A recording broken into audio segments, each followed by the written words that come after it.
Au lendemain de l'annonce du décès de Jacques Delors, dans les halles du marché de Oisem, les Lillois gardent en mémoire les qualités du grand homme politique qu'il a été.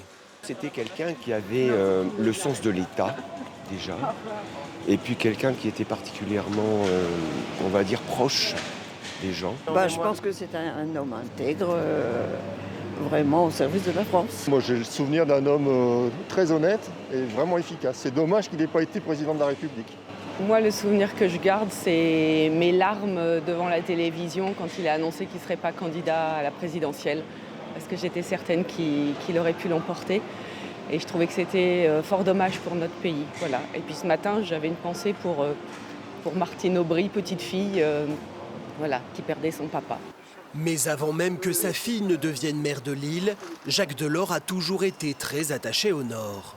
Cette terre du Nord, dont il n'était pas originaire, était heureux de l'accueillir parce que finalement il est en phase avec toutes ces valeurs de cette région qu'on essaie de porter, en tout cas de justice sociale, de progrès.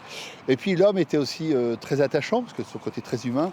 On n'oublie pas aussi que c'était un grand supporter du LOSC dès 1955, c'est quand même assez étonnant. Et il venait d'ailleurs régulièrement aussi au match à Lille.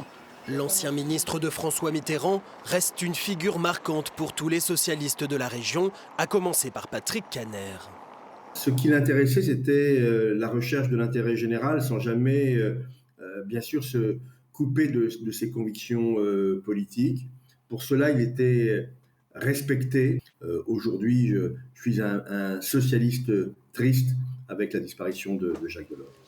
Un visage qui ce matin fait la une de la presse régionale comme nationale.